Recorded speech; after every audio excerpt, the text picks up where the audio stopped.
안녕하십니까, 책돌입니다. 오늘 소개해드릴 책은 내 안에 삶의 나침반이 있다입니다.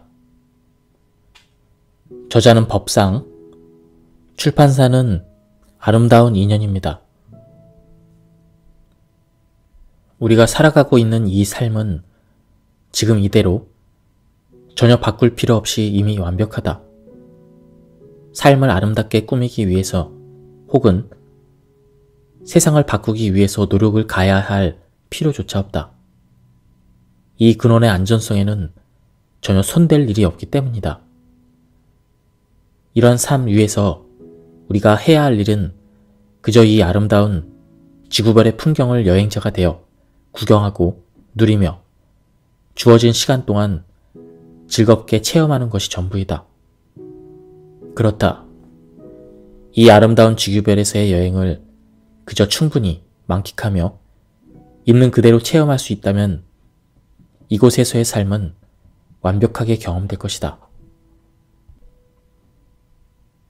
사람들은 이 텅 빈, 무어라 말로 할 수 없는 이것을 대상으로 제 스스로 실제성을 부여해 이 세상을 자기 식대로 그려내기 시작했다. 지금 이 삶처럼 경험되는 이것이 하나의 여행이며 놀이이며 꿈같은 가상현실이란 사실을 알지 못한 채 이것이 진짜인 줄 알고 영원히 이곳에 머물 줄 알고 거기에 사로잡혀 집착함으로써 스스로 괴로움을 만들어낸다. 또 이것과 저것 중에 어떤 것이 더 좋은지를 구분해서 더 좋은 일에 집착하고 집착한 것을 얻지 못했다며 괴로워한다. 이런 것들은 우리의 의식이 만들어내는 허망한 착각에 불과하지만 그러한 사실을 모른 채 자신이 지금 무슨 일을 꾸미고 있는지에 대해서 전혀 눈치채지 못하고 있다. 그러면서 삶이 괴롭다고 하소연하고 이 모든 것이 바로 너 때문이라고 책임 전가하며 세상으로 그 탓을 돌리고 있다.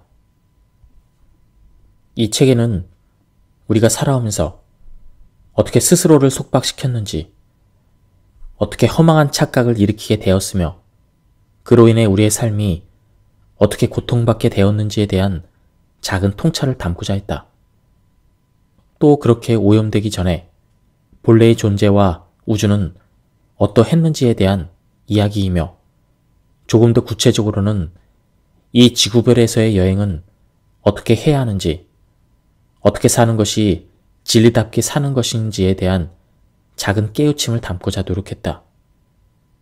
그리고 결국 그 방향은 어디를 향해야 하는가에 대한 삶의 근원, 깨달음, 진리에 대한 이야기로 여러분을 안내하고자 한다. 초기 경전에 보면 인간들이 천상세계에서 살다가 내려오게 되었다는 이야기가 나온다. 인간계는 이 우주에서 아주 독특한 존재들이 살아가는 곳이다. 육도 윤회의 세계 중 인간계만이 업을 적극적으로 지을 수 있고 또한 수행을 통해 깨달음에 이를 수도 있다. 그런 이유 때문에 고해라고 불리는 고통스러운 삶의 환경에도 불구하고 천상세계의 하늘 신들은 인간으로 태어나기를 희망한다고 한다. 천상세계의 즐거움만 계속해서 누리다 보면 그것도 지루해지는 것이다. 그러다 보니 정말 이것이 다일까?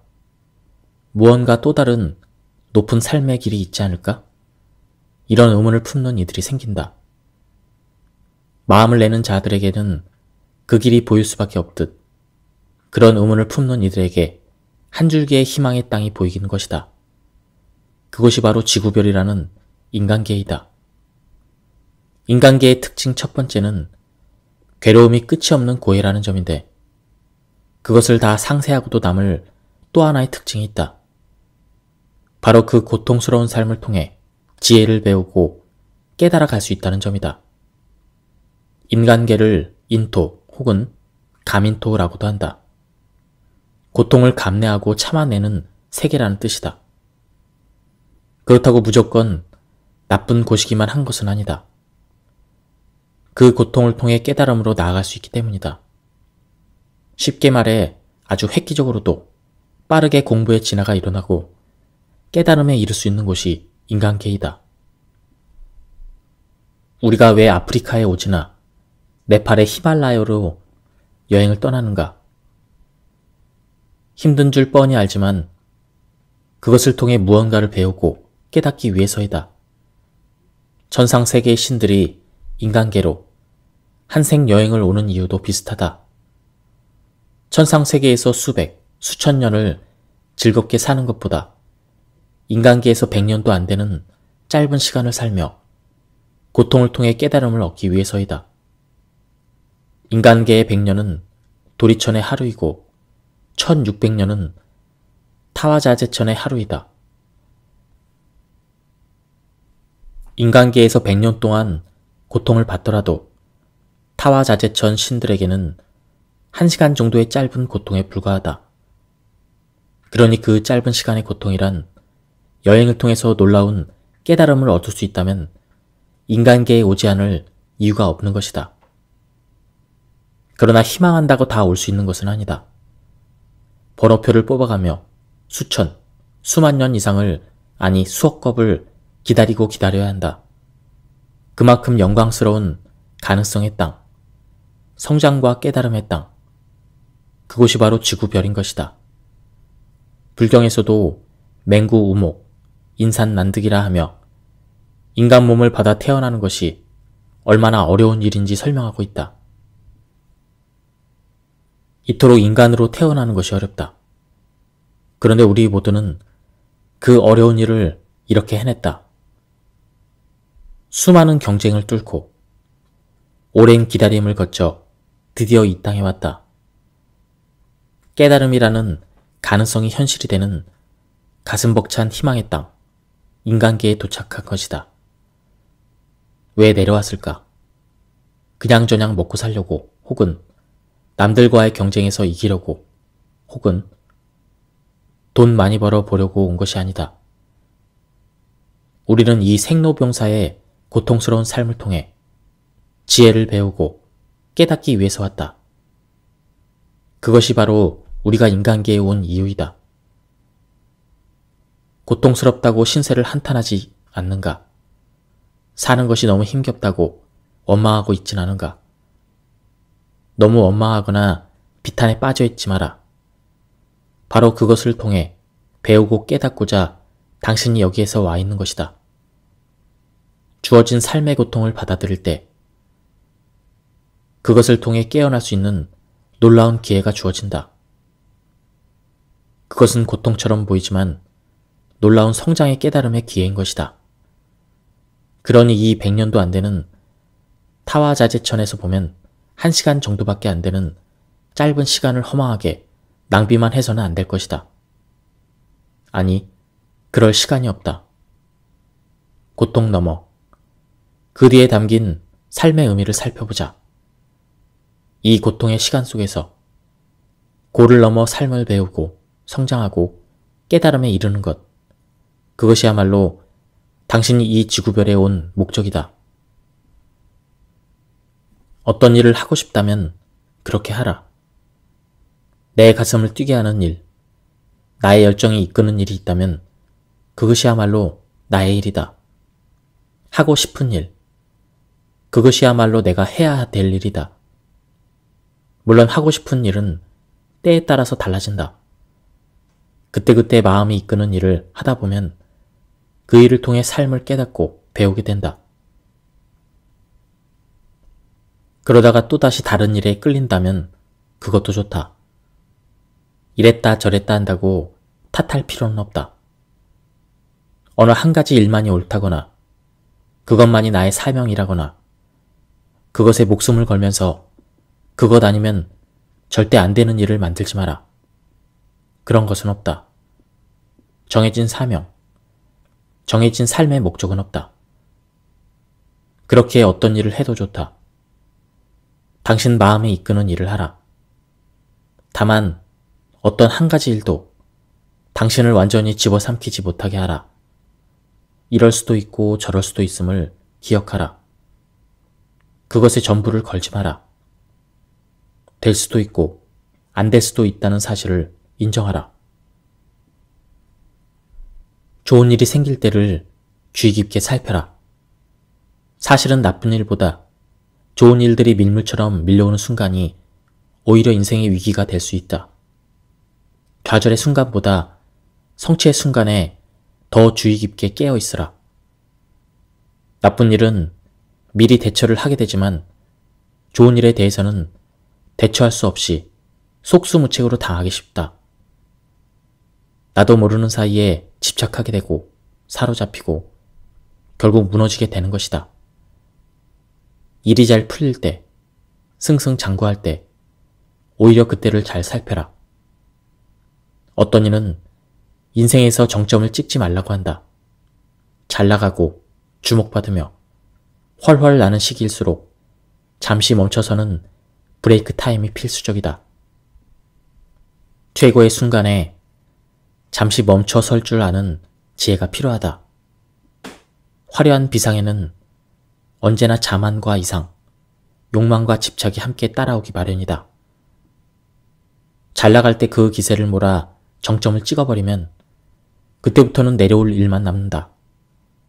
특히 내면적으로 준비가 되어 있지 않는 사람이 요행으로 유맹세를 치르거나 높은 자리에 올라가게 되었다면 더욱 바깥으로 치닫는 욕망을 멈추고 내적으로 참잠해져야 한다. 항상 기억하라. 화려한 비상 뒤에는 언제나 깊은 쉼과 숙성의 시간이 필요하다. 대부분의 사람들이 겪게 되는 인생의 사이클을 보면 20에서 30대를 전후로 자아가 확장하고 성공 가도를 달리며 물질적인 풍요도 얻는다. 40대를 넘으며 정점을 찍고 50에서 60대가 되면 자아의 추락을 경험하면서 내가 작아지는 좌절감을 맛보게 된다. 건강했던 몸도 쇠약해지고 유명세도 꺾이고 명예도 사라진다. 돈도 못 벌고 관심도 못 받고 조금씩 이 사회의 아웃사이더가 되면서 한없이 자아의 상실을 경험하게 되는 것이다. 그러나 걱정 마라. 누구나 한 번은 꺾이는 것이 인생이다. 이 지구별이라는 인간계는 생겨난 모든 것이 결국 사라진다는 특성이 있다. 이를 생멸법이라고 한다. 생겨난 것은 반드시 소멸한다. 그러니 내가 작아지는 것을 두려워하지 마라. 잘 나가던 인생이 꺾이는 것을 걱정하지 마라. 그것은 예정되어 있었던 것이다. 사실은 전혀 놀랄 일이 아니다. 중요한 점은 바로 이 삶이 꺾이는 시기, 내가 작아지는 시기에 우리가 깨달아야 하는 것이 무엇인지를 바로 볼 수 있어야 된다는 점이다. 이 시기에 지혜로운 이는 오히려 그동안 신경 쓰지 못했던 진정한 자아를 찾기 위한 여행을 시작한다. 이때야말로 내가 누구인지 진정한 자아를 찾을 수 있는 시절 인연이 온다.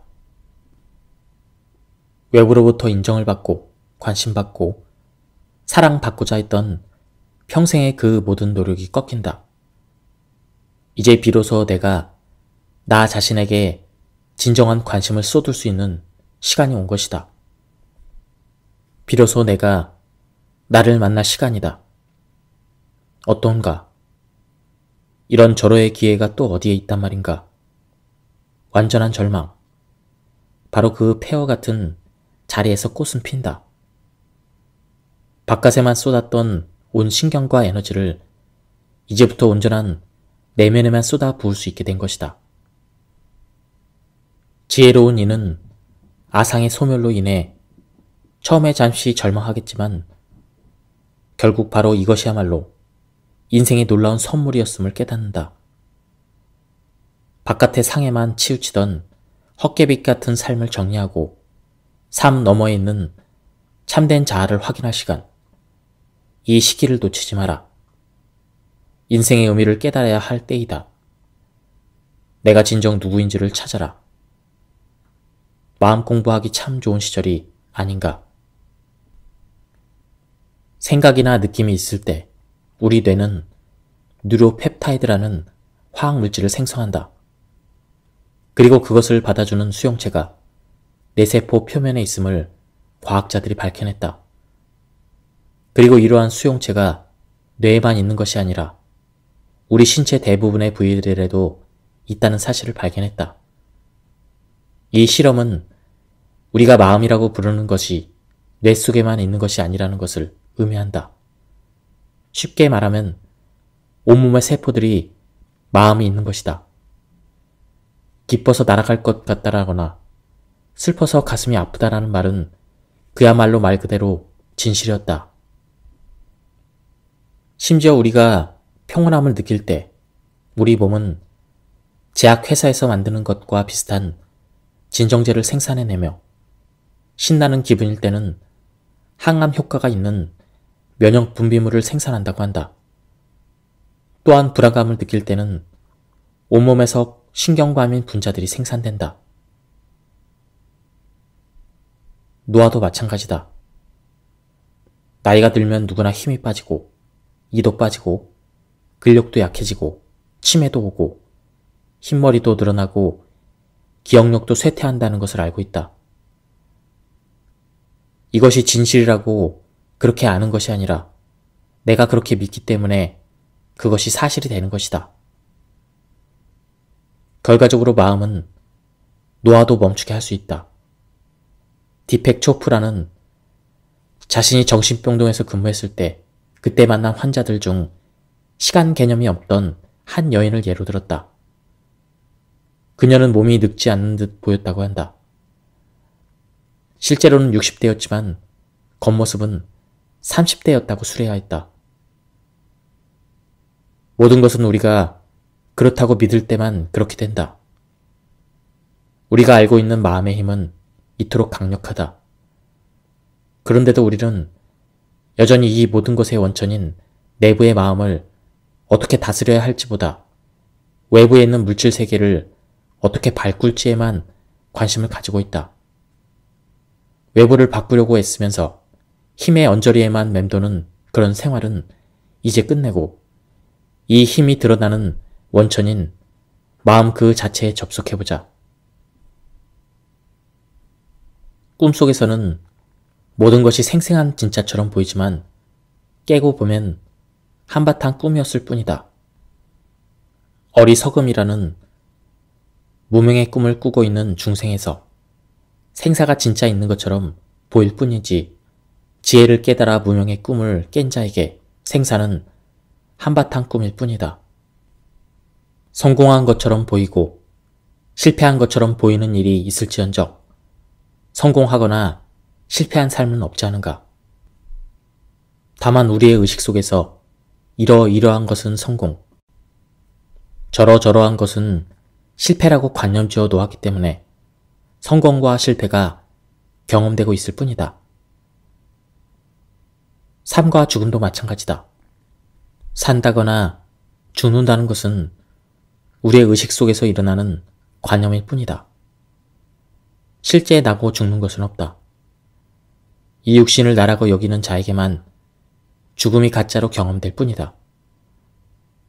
100년도 못 살다가 없어질 육신을 어찌 참된 나라고 할 수 있겠는가? 이 몸은 내가 아니다. 이 육신이 죽을 때까지 해도 우리의 근원은 죽지 않는다. 본성은 나고 죽는 생사법이 아니기 때문이다. 죽음은 없다. 죽음을 두려운 것이 아니라 죽음 또한 또 다른 삶의 연장일 뿐이다. 죽음을 두려워하지 마라. 죽음을 껴안으라. 실제 임사 체험자들은 하나같이 죽음을 암담하고 적막한 어떤 것이 아니라 장엄한 아름다움이요 마치 고향에 이른 것 같은 지고의 평화로 묘사하고 있다. 살다 보면 무수한 사람을 만나게 된다.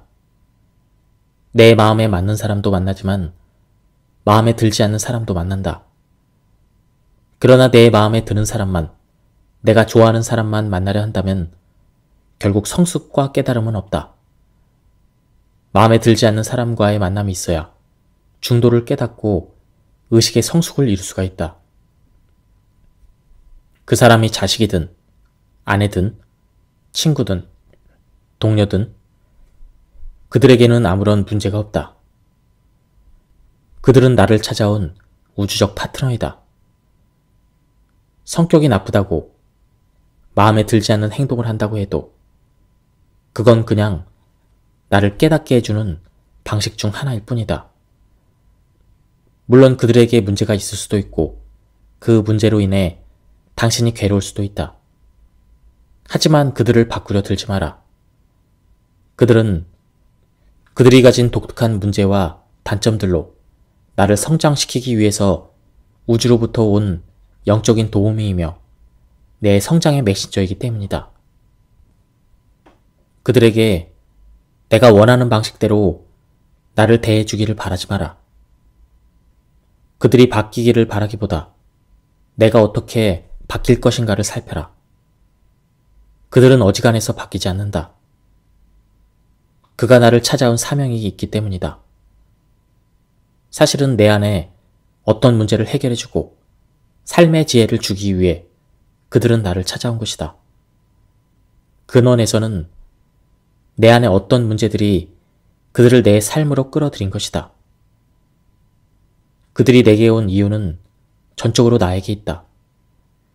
그들은 내가 변화함으로써 나의 문제를 해결할 때까지 혹은 지혜를 얻고 성장할 때까지 그대의 고집을 꺾지 않을 것이다. 상대를 바꿀 수 없다면 바꿀 수 있는 것은 무엇이 있을까? 그렇다. 바로 나 자신이다. 나는 그저 나 자신을 변화시킬 수 있을 뿐이다. 중요한 점은 내가 바뀌고 나면 그들도 바뀔 수 있다는 사실이다. 왜 그럴까? 그들이 내게 온 목적은 나를 변화시키고 성장시키고 싶기 때문이다. 내가 변하고 성장하게 되면 당연히 그들은 목적을 완수했기 때문에 똑같은 문제로 우리를 괴롭힐 필요가 없어진다. 내가 변하고 나면 자연스럽게 그들은 내 삶의 무대 위에서 떠나거나 그들의 성격이 바뀌거나 나를 대하는 방식이 변할 것이다. 이런 방식이 우주 법계에 수많은 인연들을 조합하여 그들 모두를 동시에 깨닫게 하는 윈윈 전략이다. 이 우주의 본연의 뜻을 안다면 내 앞에 나타난 모든 사람들을 원망하거나 헐뜯거나 탓하지 않을 것이다. 그 목적을 이해하기 때문이다. 이처럼 인간은 인연 맺음을 통해 매 순간 새로운 파트너와 서로 돕고 도움을 받으며 동반 성장해 나가는 존재이다. 결국 깨달음이라는 지혜의 완성에 이를 때까지 인연은 계속될 것이다. 인연을 만나면 그들을 통해서 내가 바뀔 점은 무엇인지, 그들을 통해 배울 수 있는 지혜는 무엇인지를 늘 사유해보라. 인연법의 세상이 그리 험난하지만은 않을 것이다. 지금 나의 남편이자 아내는 바로 지금의 나에게 가장 필요한, 가장 최적화된 요건을 갖추었기 때문에 나와 인연을 맺은 사람이다. 이 우주 법계는 아무나 대충 인연을 맺어주지 않는다. 그 사람과 부부의 연을 맺은 것은 나에게 그 사람이 필요했기 때문이다. 바로 그 내 마음에 들지 않는 부분, 그 부분이야말로 내가 그를 통해서 배우고 깨달아야 할 것이 무엇인지를 알려주는 귀중한 힌트다. 사귐이 길어질수록 서로 간의 단점을 보완하게 되고 서로를 통해 삶을 깨달아 가게 된다. 그런데 상대가 완벽하고 잘난 사람이면 그를 통해 깨닫고 배워갈 것이 별로 없다. 그것이 바로 완벽한 남편이자 아내가 아닌 지금 내 앞에 있는 이 사람이 온 이유이다.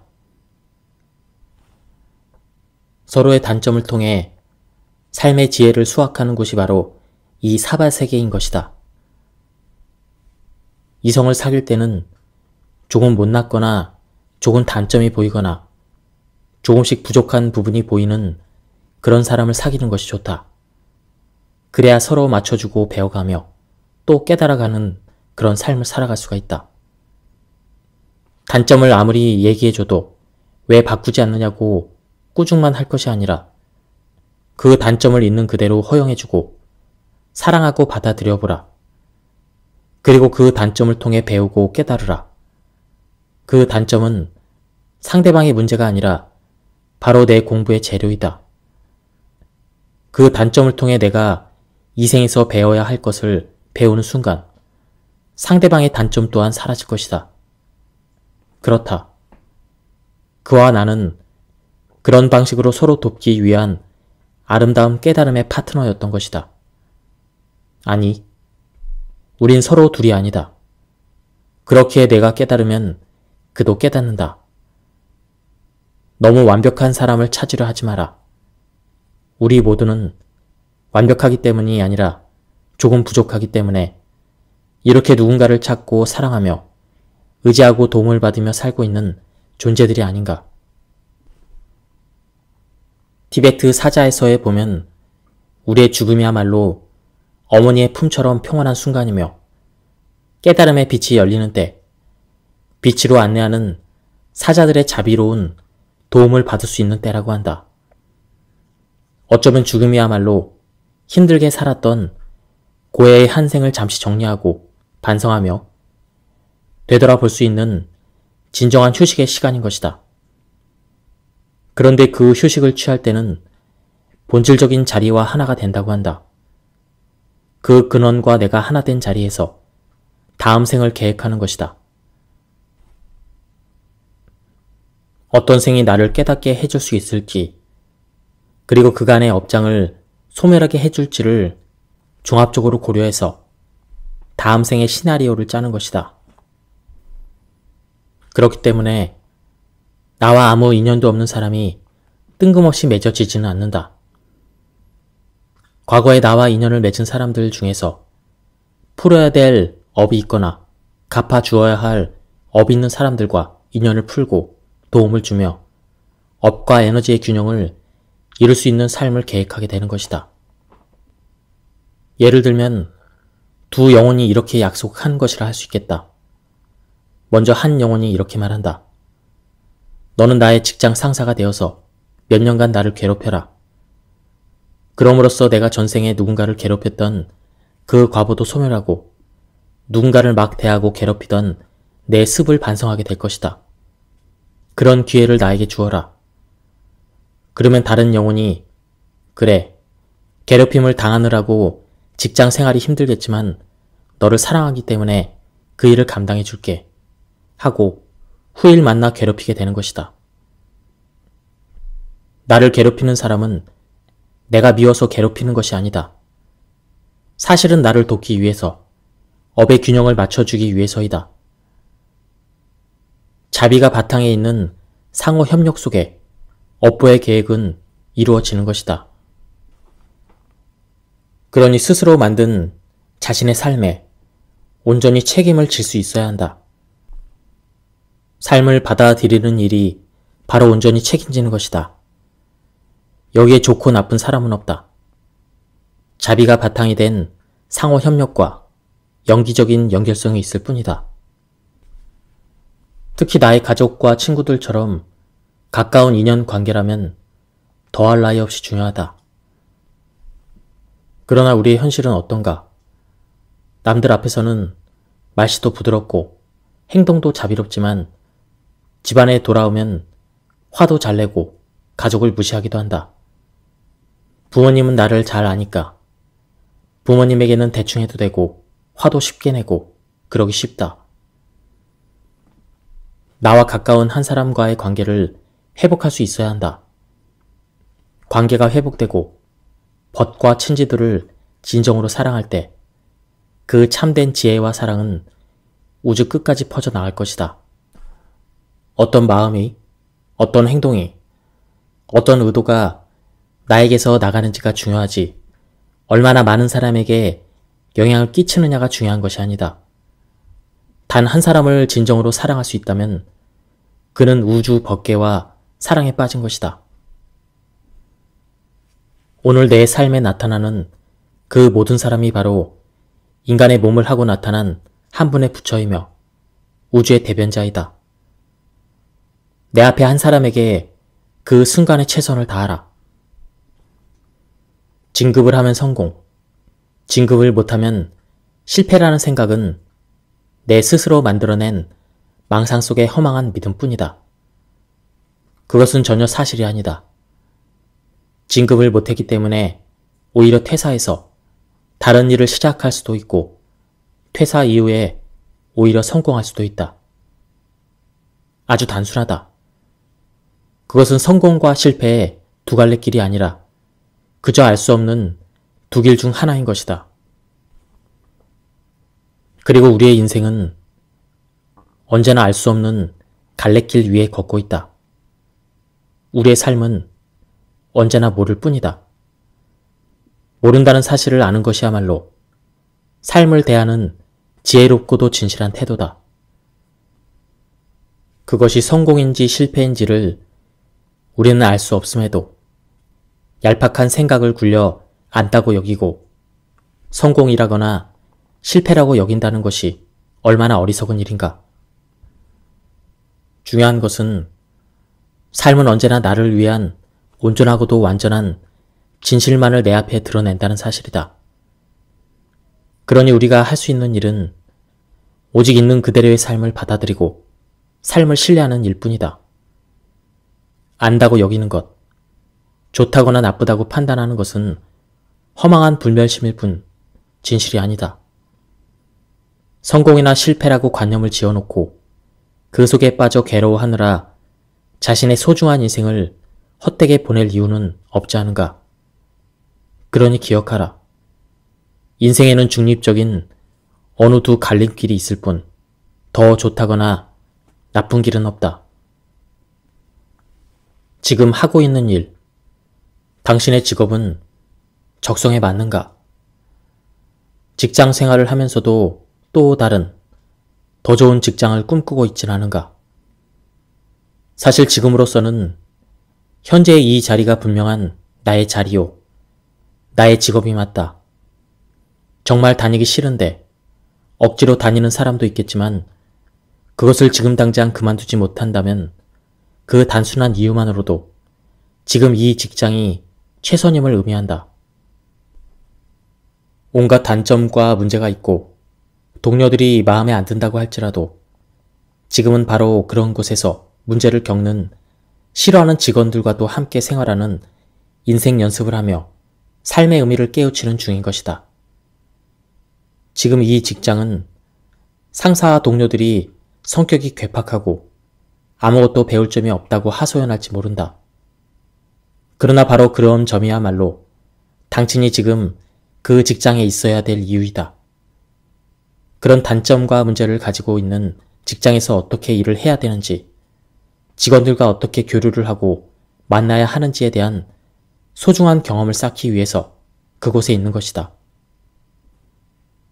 진정 나의 사명이라고 여길 법한 자기다운 일은 어떠한 특정한 직업 속에 있는 것이 아니라 지금 현재 주어진 일을 어떤 마음으로 하느냐에 담겨 있다. 진리는 수행자에게만 있거나 봉사자에게만 있는 것이 아니다.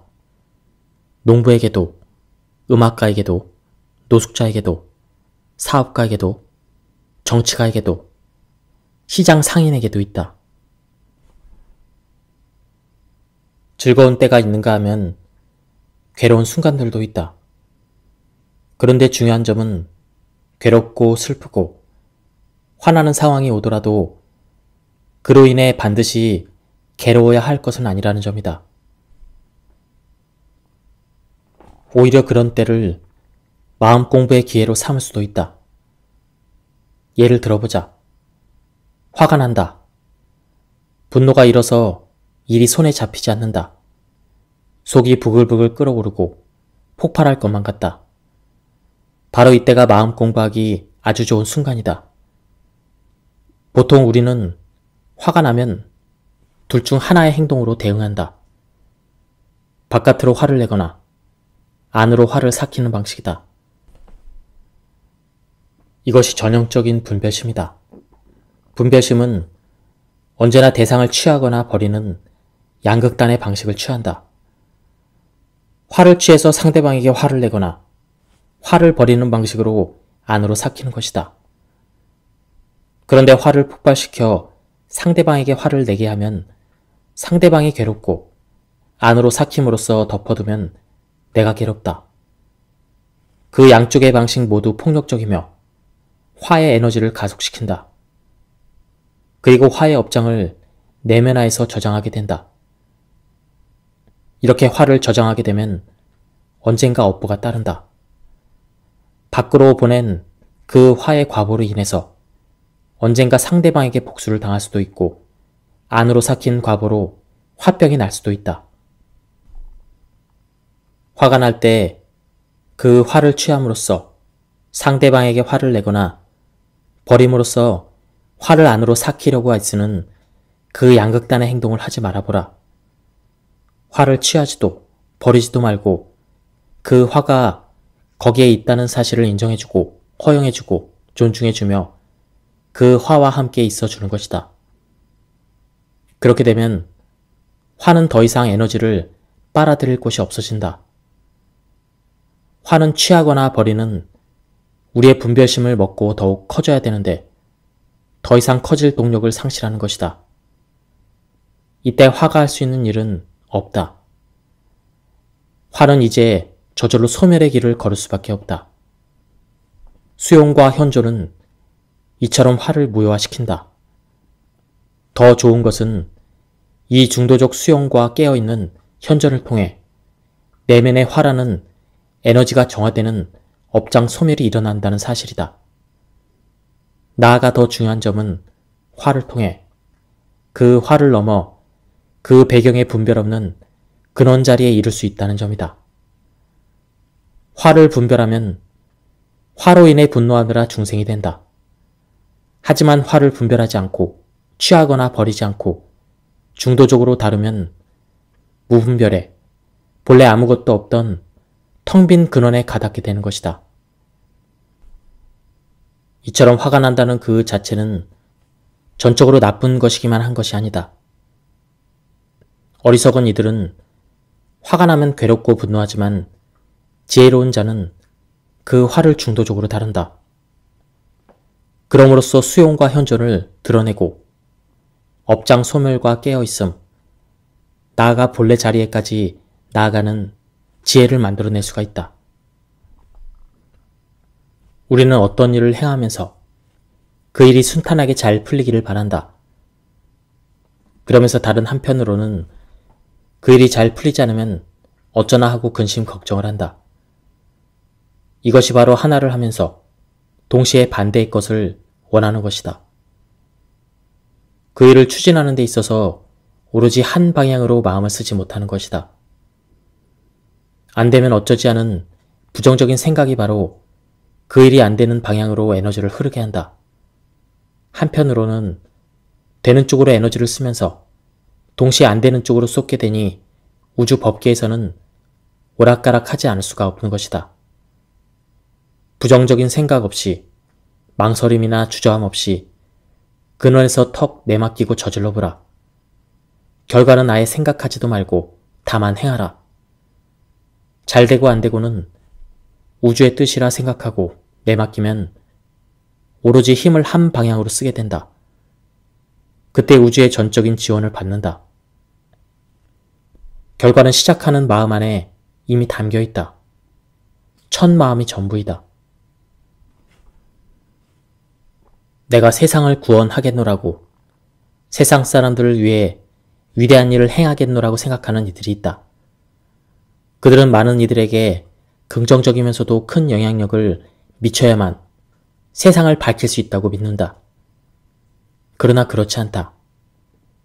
세상의 모든 이들이 사실은 따로따로 떨어진 존재가 아니라 서로 연결되어 있는 전체로서의 하나이다. 그들은 나와 다르지 않고 내 앞에 서 있는 보잘것없는 단 한 사람도 바로 그들 전체의 반영이다. 작은 미물과 광대무변한 우주는 아무런 차이가 없다.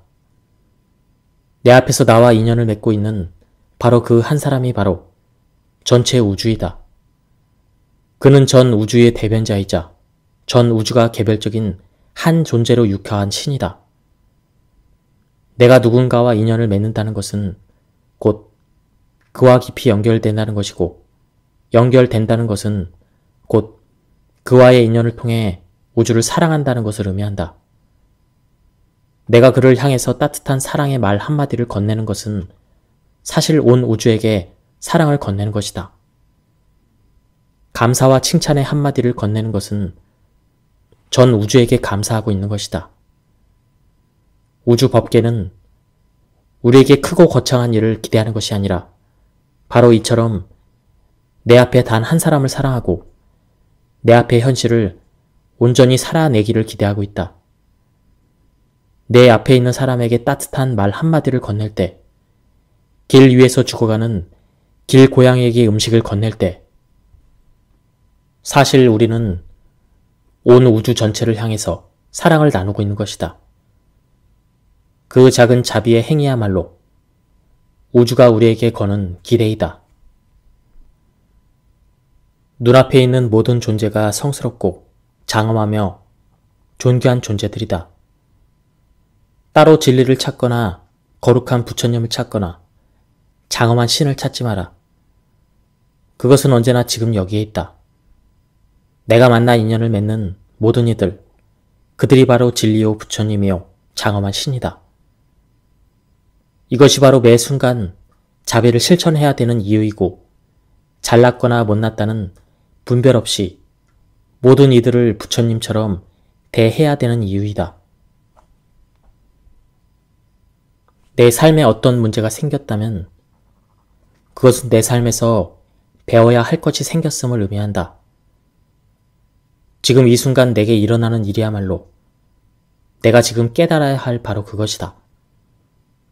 내 스스로 중요하다고 생각하는 일들, 내 인생에서 줄기차게 계속 반복되는 일들, 특별히 고통스럽거나 특별히 즐겁다고 생각되는 일들을 쉽게 말해 한결같은 마음에서 벗어나게 하는 어떤 일들이야말로 내가 이번 생에서 풀고 가야 할 것이 무엇인지, 그 삶을 통해 배워야 할 것이 무엇인지를 깨닫게 해주는 것이다.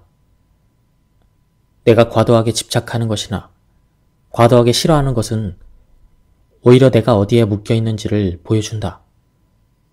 좋거나 싫은 것, 모두 과도해지면 나를 사로잡아 버린다.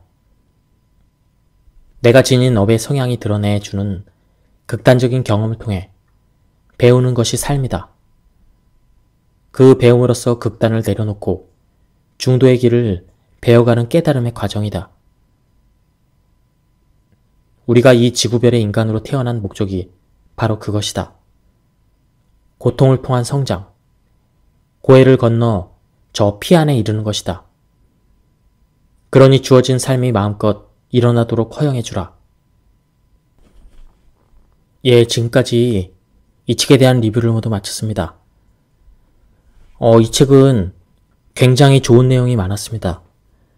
전체를 다 소개해드리고 싶었지만 시간 관계상 그렇게 하지 못했습니다. 한번 꼭 구해서 읽어보실 것을 추천드립니다. 예, 여기서 리뷰를 마치도록 하겠습니다. 감사합니다. 안녕하십니까, 책돌입니다. 오늘 소개해드릴 책은 내 안에 삶의 나침반이 있다입니다. 저자는 법상, 출판사는 아름다운 인연입니다. 우리가 살아가고 있는 이 삶은 지금 이대로 전혀 바꿀 필요 없이 이미 완벽하다. 삶을 아름답게 꾸미기 위해서 혹은 세상을 바꾸기 위해서 노력을 가야 할 필요조차 없다. 이 근원의 안전성에는 전혀 손댈 일이 없기 때문이다. 이런 삶 위에서 우리가 해야 할 일은 그저 이 아름다운 지구별의 풍경을 여행자가 되어 구경하고 누리며 주어진 시간 동안 즐겁게 체험하는 것이 전부이다. 그렇다. 이 아름다운 지구별에서의 여행을 그저 충분히 만끽하며 있는 그대로 체험할 수 있다면 이곳에서의 삶은 완벽하게 경험될 것이다. 사람들은 이 텅 빈 무어라 말로 할 수 없는 이것을 대상으로 제 스스로 실제성을 부여해 이 세상을 자기 식대로 그려내기 시작했다. 지금 이 삶처럼 경험되는 이것이 하나의 여행이며 놀이이며 꿈같은 가상현실이란 사실을 알지 못한 채 이것이 진짜인 줄 알고 영원히 이곳에 머물 줄 알고 거기에 사로잡혀 집착함으로써 스스로 괴로움을 만들어낸다. 또 이것과 저것 중에 어떤 것이 더 좋은지를 구분해서 더 좋은 일에 집착하고 집착한 것을 얻지 못했다며 괴로워한다. 이런 것들은 우리의 의식이 만들어내는 허망한 착각에 불과하지만 그러한 사실을 모른 채 자신이 지금 무슨 일을 꾸미고 있는지에 대해서 전혀 눈치채지 못하고 있다. 그러면서 삶이 괴롭다고 하소연하고 이 모든 것이 바로 너 때문이라고 책임 전가하며 세상으로 그 탓을 돌리고 있다.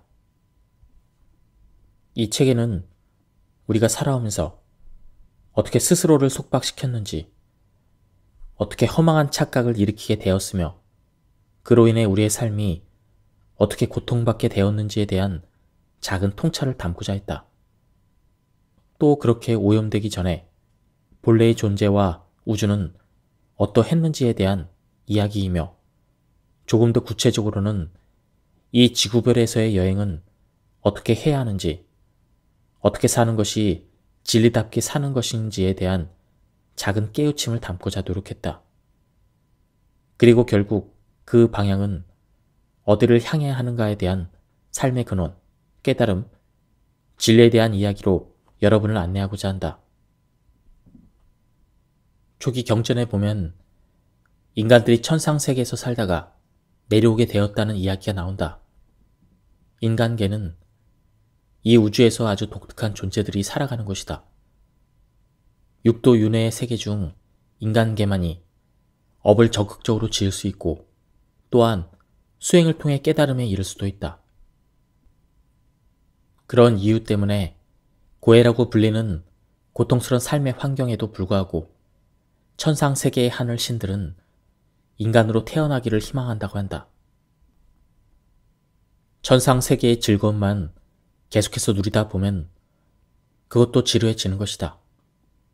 그러다 보니 정말 이것이 다일까? 무언가 또 다른 높은 삶의 길이 있지 않을까? 이런 의문을 품는 이들이 생긴다. 마음을 내는 자들에게는 그 길이 보일 수밖에 없듯 그런 의문을 품는 이들에게 한 줄기의 희망의 땅이 보이는 것이다. 그것이 바로 지구별이라는 인간계이다. 인간계의 특징 첫 번째는 괴로움이 끝이 없는 고해라는 점인데 그것을 다 상쇄하고도 남을 또 하나의 특징이 있다. 바로 그 고통스러운 삶을 통해 지혜를 배우고 깨달아 갈 수 있다는 점이다. 인간계를 인토 혹은 감인토라고도 한다. 고통을 감내하고 참아내는 세계라는 뜻이다. 그렇다고 무조건 나쁜 곳이기만 한 것은 아니다. 그 고통을 통해 깨달음으로 나아갈 수 있기 때문이다. 쉽게 말해 아주 획기적으로도 빠르게 공부의 진화가 일어나고 깨달음에 이를 수 있는 곳이 인간계이다. 우리가 왜 아프리카에 오지나 네팔의 히말라야로 여행을 떠나는가? 힘든 줄 뻔히 알지만 그것을 통해 무언가를 배우고 깨닫기 위해서이다. 천상세계의 신들이 인간계로 한생 여행을 오는 이유도 비슷하다. 천상세계에서 수백, 수천 년을 즐겁게 사는 것보다 인간계에서 100년도 안 되는 짧은 시간을 살며 고통을 통해 깨달음을 얻기 위해서이다. 인간계의 100년은 도리천의 하루이고 1600년은 타와자제천의 하루이다. 인간계에서 100년 동안 고통을 받더라도 타와자제천 신들에게는 1시간 정도의 짧은 고통에 불과하다. 그러니 그 짧은 시간의 고통이란 여행을 통해서 놀라운 깨달음을 얻을 수 있다면 인간계에 오지 않을 이유가 없는 것이다. 그러나 희망한다고 다 올 수 있는 것은 아니다. 번호표를 뽑아가며 수천, 수만 년 이상을, 아니 수억 겁을 기다리고 기다려야 한다. 그만큼 영광스러운 가능성의 땅, 성장과 깨달음의 땅, 그곳이 바로 지구별인 것이다. 불경에서도 맹구 우목, 인산난득이라 하며 인간 몸을 받아 태어나는 것이 얼마나 어려운 일인지 설명하고 있다. 이토록 인간으로 태어나는 것이 어렵다. 그런데 우리 모두는 그 어려운 일을 이렇게 해냈다. 수많은 경쟁을 뚫고 오랜 기다림을 거쳐 드디어 이 땅에 왔다. 깨달음이라는 가능성이 현실이 되는 가슴 벅찬 희망의 땅, 인간계에 도착한 것이다. 왜 내려왔을까? 그냥저냥 먹고 살려고, 혹은 남들과의 경쟁에서 이기려고, 혹은 돈 많이 벌어 보려고 온 것이 아니다. 우리는 이 생로병사의 고통스러운 삶을 통해 지혜를 배우고 깨닫기 위해서 왔다. 그것이 바로 우리가 인간계에 온 이유이다. 고통스럽다고 신세를 한탄하지 않는가? 사는 것이 너무 힘겹다고 원망하고 있진 않은가? 너무 원망하거나 비탄에 빠져 있지 마라. 바로 그것을 통해 배우고 깨닫고자 당신이 여기에서 와 있는 것이다. 주어진 삶의 고통을 받아들일 때 그것을 통해 깨어날 수 있는 놀라운 기회가 주어진다. 그것은 고통처럼 보이지만 놀라운 성장의 깨달음의 기회인 것이다. 그러니 이 100년도 안 되는 타와자제천에서 보면 1시간 정도밖에 안 되는 짧은 시간을 허망하게 낭비만 해서는 안 될 것이다. 아니, 그럴 시간이 없다. 고통 넘어 그 뒤에 담긴 삶의 의미를 살펴보자. 이 고통의 시간 속에서 고를 넘어 삶을 배우고 성장하고 깨달음에 이르는 것, 그것이야말로 당신이 이 지구별에 온 목적이다. 어떤 일을 하고 싶다면 그렇게 하라. 내 가슴을 뛰게 하는 일, 나의 열정이 이끄는 일이 있다면 그것이야말로 나의 일이다. 하고 싶은 일, 그것이야말로 내가 해야 될 일이다. 물론 하고 싶은 일은 때에 따라서 달라진다. 그때그때 마음이 이끄는 일을 하다 보면 그 일을 통해 삶을 깨닫고 배우게 된다. 그러다가 또다시 다른 일에 끌린다면 그것도 좋다. 이랬다 저랬다 한다고 탓할 필요는 없다. 어느 한 가지 일만이 옳다거나 그것만이 나의 사명이라거나 그것에 목숨을 걸면서 그것 아니면 절대 안 되는 일을 만들지 마라. 그런 것은 없다. 정해진 사명, 정해진 삶의 목적은 없다. 그렇게 어떤 일을 해도 좋다. 당신 마음에 이끄는 일을 하라. 다만 어떤 한 가지 일도 당신을 완전히 집어삼키지 못하게 하라. 이럴 수도 있고 저럴 수도 있음을 기억하라. 그것에 전부를 걸지 마라. 될 수도 있고 안 될 수도 있다는 사실을 인정하라. 좋은 일이 생길 때를 주의 깊게 살펴라.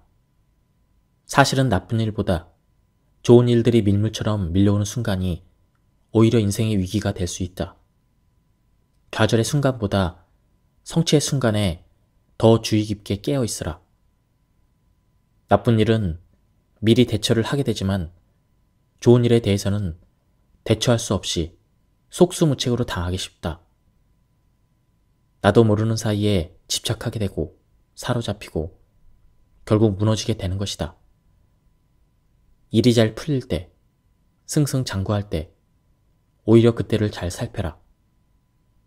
어떤 이는 인생에서 정점을 찍지 말라고 한다. 잘 나가고 주목받으며 훨훨 나는 시기일수록 잠시 멈춰서는 브레이크 타임이 필수적이다. 최고의 순간에 잠시 멈춰 설 줄 아는 지혜가 필요하다. 화려한 비상에는 언제나 자만과 이상, 욕망과 집착이 함께 따라오기 마련이다. 잘 나갈 때 그 기세를 몰아 정점을 찍어버리면 그때부터는 내려올 일만 남는다.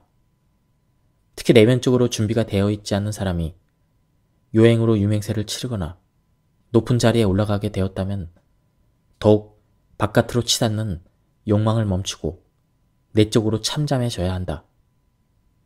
항상 기억하라. 화려한 비상 뒤에는 언제나 깊은 쉼과 숙성의 시간이 필요하다. 대부분의 사람들이 겪게 되는 인생의 사이클을 보면 20에서 30대를 전후로 자아가 확장하고 성공 가도를 달리며 물질적인 풍요도 얻는다. 40대를 넘으며 정점을 찍고 50에서 60대가 되면 자아의 추락을 경험하면서 내가 작아지는 좌절감을 맛보게 된다. 건강했던 몸도 쇠약해지고 유명세도 꺾이고 명예도 사라진다. 돈도 못 벌고 관심도 못 받고 조금씩 이 사회의 아웃사이더가 되면서 한없이 자아의 상실을 경험하게 되는 것이다. 그러나 걱정 마라. 누구나 한 번은 꺾이는 것이 인생이다. 이 지구별이라는 인간계는 생겨난 모든 것이 결국 사라진다는 특성이 있다. 이를 생멸법이라고 한다. 생겨난 것은 반드시 소멸한다. 그러니 내가 작아지는 것을 두려워하지 마라. 잘 나가던 인생이 꺾이는 것을 걱정하지 마라. 그것은 예정되어 있었던 것이다.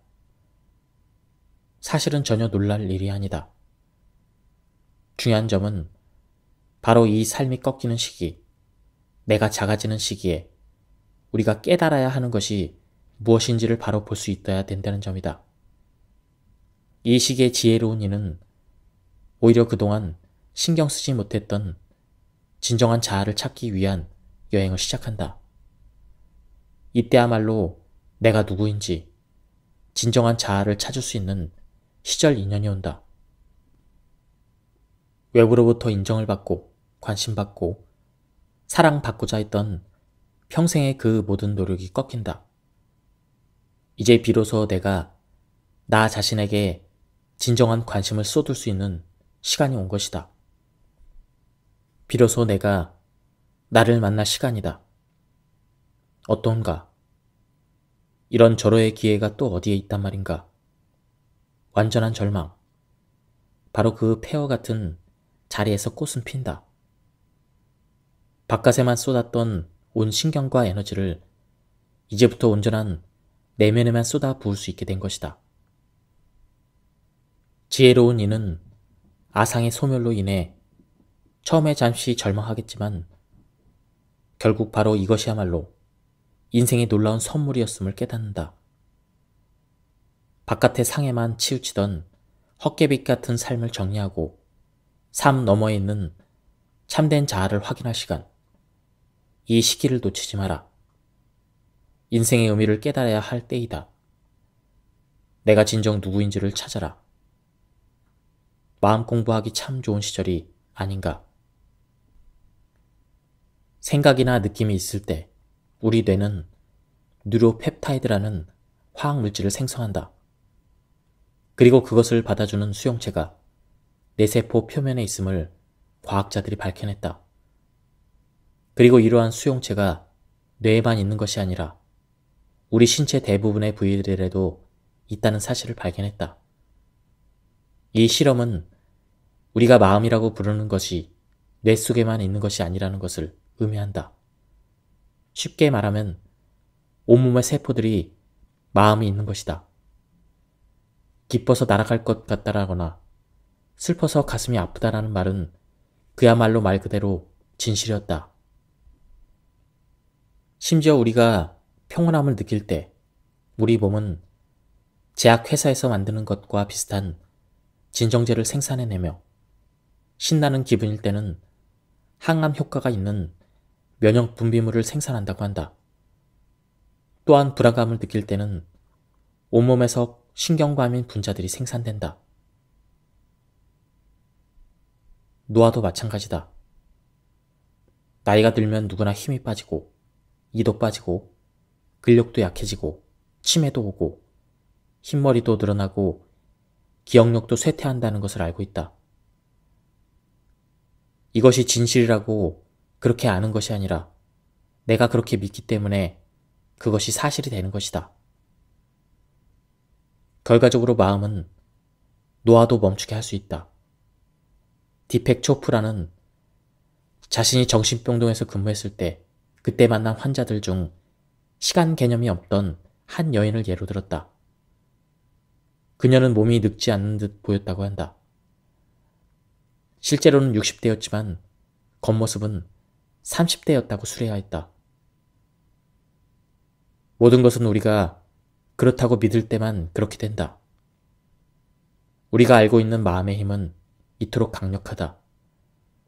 그런데도 우리는 여전히 이 모든 것의 원천인 내부의 마음을 어떻게 다스려야 할지보다 외부에 있는 물질 세계를 어떻게 바꿀지에만 관심을 가지고 있다. 외부를 바꾸려고 애쓰면서 힘의 언저리에만 맴도는 그런 생활은 이제 끝내고 이 힘이 드러나는 원천인 마음 그 자체에 접속해보자. 꿈속에서는 모든 것이 생생한 진짜처럼 보이지만 깨고 보면 한바탕 꿈이었을 뿐이다. 어리석음이라는 무명의 꿈을 꾸고 있는 중생에서 생사가 진짜 있는 것처럼 보일 뿐이지 지혜를 깨달아 무명의 꿈을 깬 자에게 생사는 한바탕 꿈일 뿐이다. 성공한 것처럼 보이고 실패한 것처럼 보이는 일이 있을지언정 성공하거나 실패한 삶은 없지 않은가. 다만 우리의 의식 속에서 이러이러한 것은 성공, 저러저러한 것은 실패라고 관념지어 놓았기 때문에 성공과 실패가 경험되고 있을 뿐이다. 삶과 죽음도 마찬가지다. 산다거나 죽는다는 것은 우리의 의식 속에서 일어나는 관념일 뿐이다. 실제 나고 죽는 것은 없다. 이 육신을 나라고 여기는 자에게만 죽음이 가짜로 경험될 뿐이다. 100년도 못 살다가 없어질 육신을 어찌 참된 나라고 할 수 있겠는가? 이 몸은 내가 아니다. 이 육신이 죽을 때까지 해도 우리의 근원은 죽지 않는다. 본성은 나고 죽는 생사법이 아니기 때문이다. 죽음은 없다. 죽음을 두려운 것이 아니라 죽음 또한 또 다른 삶의 연장일 뿐이다. 죽음을 두려워하지 마라. 죽음을 껴안으라. 실제 임사 체험자들은 하나같이 죽음을 암담하고 적막한 어떤 것이 아니라 장엄한 아름다움이요 마치 고향에 이른 것 같은 지고의 평화로 묘사하고 있다. 살다 보면 무수한 사람을 만나게 된다. 내 마음에 맞는 사람도 만나지만 마음에 들지 않는 사람도 만난다. 그러나 내 마음에 드는 사람만, 내가 좋아하는 사람만 만나려 한다면 결국 성숙과 깨달음은 없다. 마음에 들지 않는 사람과의 만남이 있어야 중도를 깨닫고 의식의 성숙을 이룰 수가 있다. 그 사람이 자식이든 아내든 친구든 동료든 그들에게는 아무런 문제가 없다. 그들은 나를 찾아온 우주적 파트너이다. 성격이 나쁘다고 마음에 들지 않는 행동을 한다고 해도 그건 그냥 나를 깨닫게 해주는 방식 중 하나일 뿐이다. 물론 그들에게 문제가 있을 수도 있고 그 문제로 인해 당신이 괴로울 수도 있다. 하지만 그들을 바꾸려 들지 마라. 그들이 가진 독특한 문제와 단점들로 나를 성장시키기 위해서 우주로부터 온 영적인 도우미이며 내 성장의 메신저이기 때문이다. 그들에게 내가 원하는 방식대로 나를 대해주기를 바라지 마라. 그들이 바뀌기를 바라기보다 내가 어떻게 바뀔 것인가를 살펴라. 그들은 어지간해서 바뀌지 않는다. 그가 나를 찾아온 사명이 있기 때문이다. 사실은 내 안에 어떤 문제를 해결해주고 삶의 지혜를 주기 위해 그들은 나를 찾아온 것이다. 근원에서는 내 안에 어떤 문제들이 그들을 내 삶으로 끌어들인 것이다. 그들이 내게 온 이유는 전적으로 나에게 있다. 그들은 내가 변화함으로써 나의 문제를 해결할 때까지 혹은 지혜를 얻고 성장할 때까지 그대의 고집을 꺾지 않을 것이다. 상대를 바꿀 수 없다면 바꿀 수 있는 것은 무엇이 있을까? 그렇다. 바로 나 자신이다. 나는 그저 나 자신을 변화시킬 수 있을 뿐이다. 중요한 점은 내가 바뀌고 나면 그들도 바뀔 수 있다는 사실이다. 왜 그럴까? 그들이 내게 온 목적은 나를 변화시키고 성장시키고 싶기 때문이다. 내가 변하고 성장하게 되면 당연히 그들은 목적을 완수했기 때문에 똑같은 문제로 우리를 괴롭힐 필요가 없어진다. 내가 변하고 나면 자연스럽게 그들은 내 삶의 무대 위에서 떠나거나 그들의 성격이 바뀌거나 나를 대하는 방식이 변할 것이다. 이런 방식이 우주 법계에 수많은 인연들을 조합하여 그들 모두를 동시에 깨닫게 하는 윈윈 전략이다. 이 우주의 본연의 뜻을 안다면 내 앞에 나타난 모든 사람들을 원망하거나 헐뜯거나 탓하지 않을 것이다. 그 목적을 이해하기 때문이다.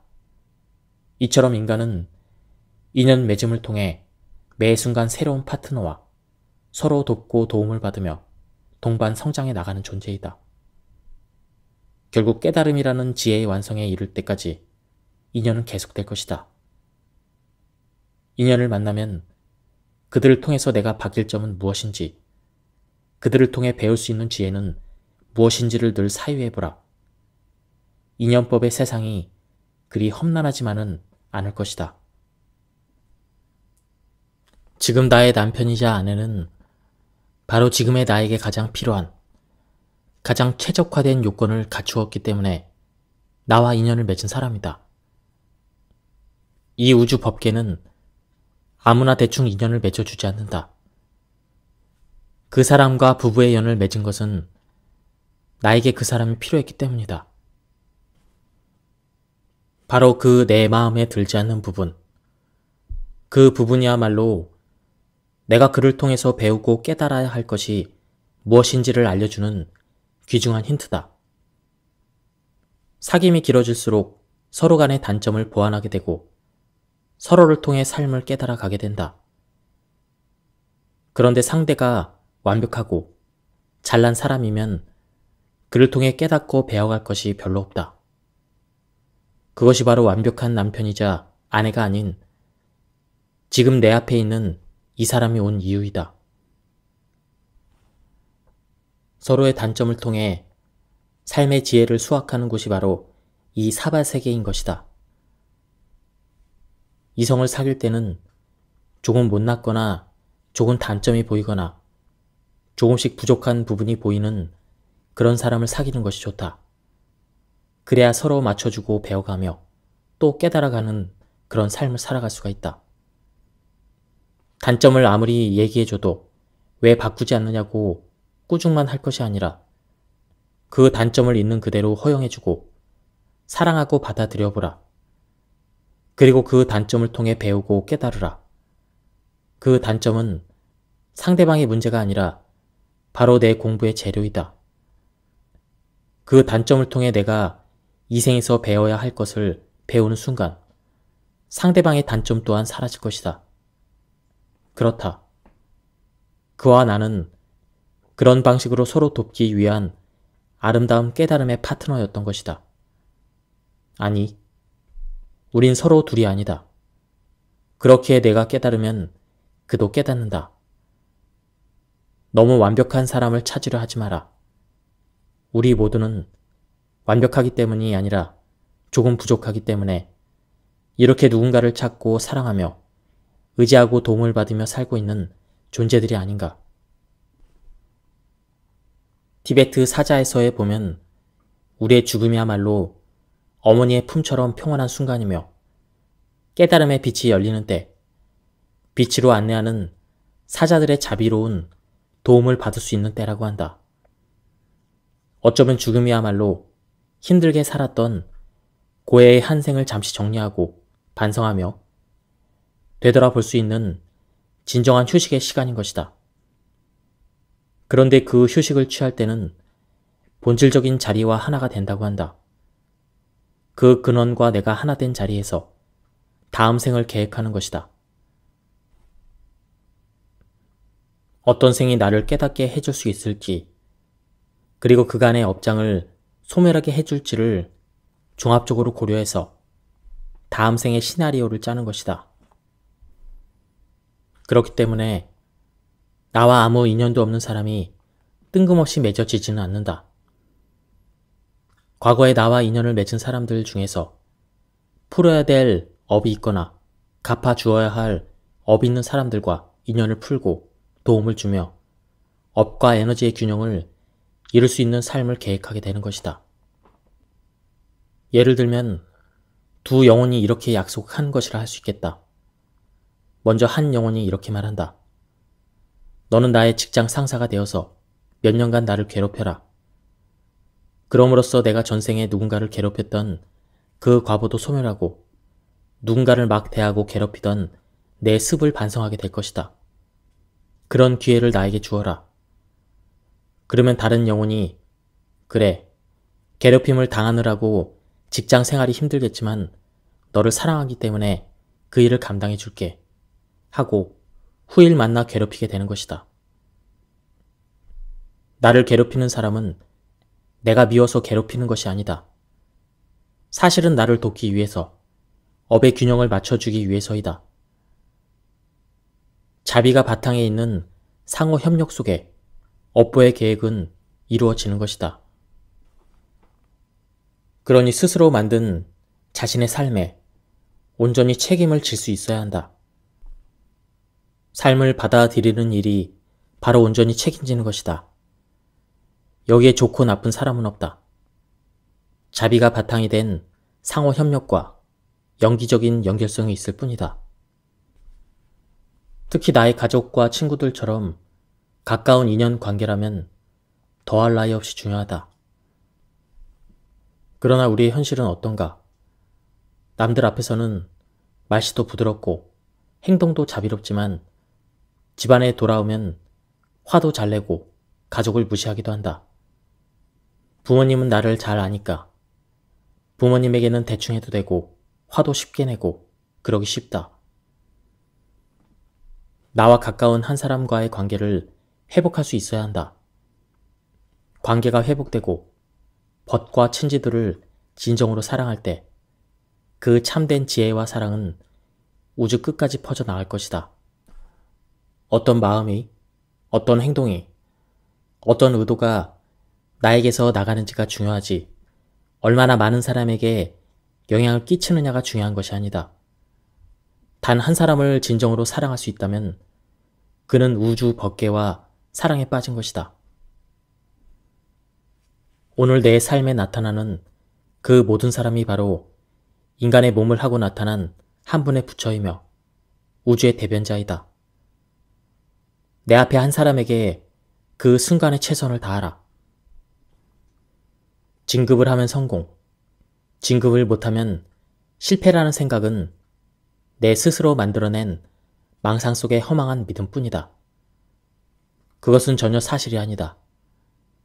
진급을 못했기 때문에 오히려 퇴사해서 다른 일을 시작할 수도 있고 퇴사 이후에 오히려 성공할 수도 있다. 아주 단순하다. 그것은 성공과 실패의 두 갈래 길이 아니라 그저 알 수 없는 두 길 중 하나인 것이다. 그리고 우리의 인생은 언제나 알 수 없는 갈래길 위에 걷고 있다. 우리의 삶은 언제나 모를 뿐이다. 모른다는 사실을 아는 것이야말로 삶을 대하는 지혜롭고도 진실한 태도다. 그것이 성공인지 실패인지를 우리는 알 수 없음에도 얄팍한 생각을 굴려 안다고 여기고 성공이라거나 실패라고 여긴다는 것이 얼마나 어리석은 일인가. 중요한 것은 삶은 언제나 나를 위한 온전하고도 완전한 진실만을 내 앞에 드러낸다는 사실이다. 그러니 우리가 할 수 있는 일은 오직 있는 그대로의 삶을 받아들이고 삶을 신뢰하는 일뿐이다. 안다고 여기는 것, 좋다거나 나쁘다고 판단하는 것은 허망한 불멸심일 뿐 진실이 아니다. 성공이나 실패라고 관념을 지어놓고 그 속에 빠져 괴로워하느라 자신의 소중한 인생을 헛되게 보낼 이유는 없지 않은가. 그러니 기억하라. 인생에는 중립적인 어느 두 갈림길이 있을 뿐 더 좋다거나 나쁜 길은 없다. 지금 하고 있는 일, 당신의 직업은 적성에 맞는가? 직장 생활을 하면서도 또 다른 더 좋은 직장을 꿈꾸고 있진 않은가? 사실 지금으로서는 현재의 이 자리가 분명한 나의 자리요. 나의 직업이 맞다. 정말 다니기 싫은데 억지로 다니는 사람도 있겠지만 그것을 지금 당장 그만두지 못한다면 그 단순한 이유만으로도 지금 이 직장이 최선임을 의미한다. 온갖 단점과 문제가 있고 동료들이 마음에 안 든다고 할지라도 지금은 바로 그런 곳에서 문제를 겪는 싫어하는 직원들과도 함께 생활하는 인생 연습을 하며 삶의 의미를 깨우치는 중인 것이다.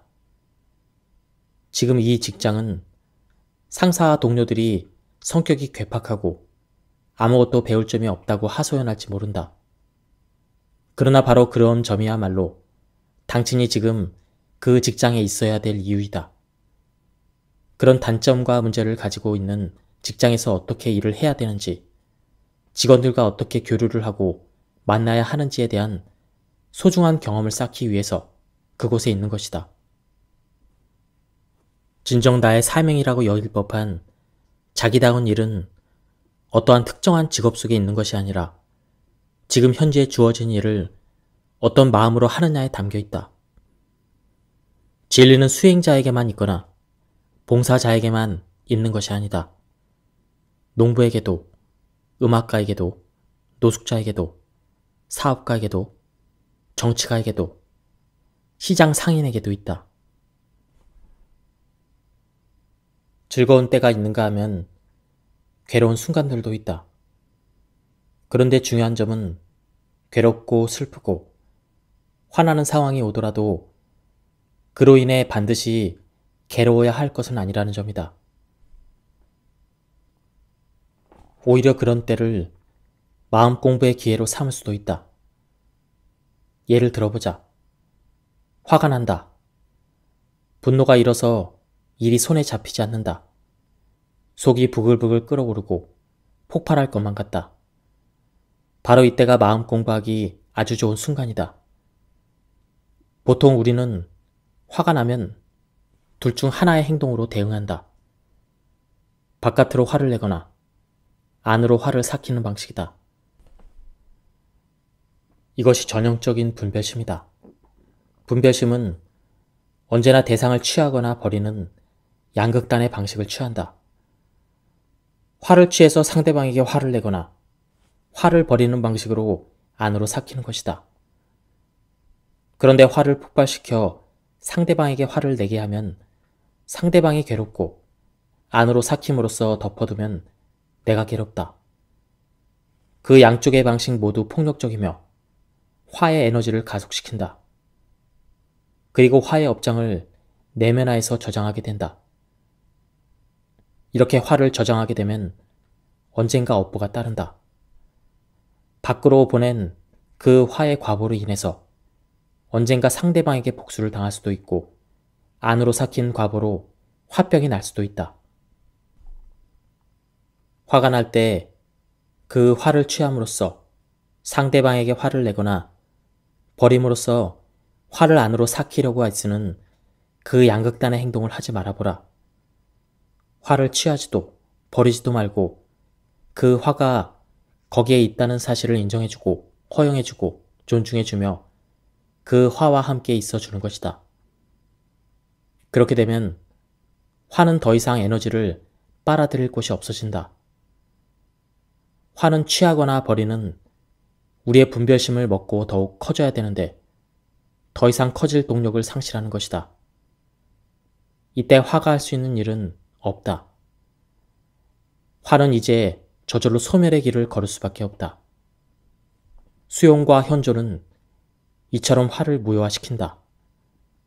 더 좋은 것은 이 중도적 수용과 깨어있는 현존을 통해 내면의 화라는 에너지가 정화되는 업장 소멸이 일어난다는 사실이다. 나아가 더 중요한 점은 화를 통해 그 화를 넘어 그 배경에 분별 없는 근원 자리에 이를 수 있다는 점이다. 화를 분별하면 화로 인해 분노하느라 중생이 된다. 하지만 화를 분별하지 않고 취하거나 버리지 않고 중도적으로 다루면 무분별해 본래 아무것도 없던 텅 빈 근원에 가닿게 되는 것이다. 이처럼 화가 난다는 그 자체는 전적으로 나쁜 것이기만 한 것이 아니다. 어리석은 이들은 화가 나면 괴롭고 분노하지만 지혜로운 자는 그 화를 중도적으로 다룬다.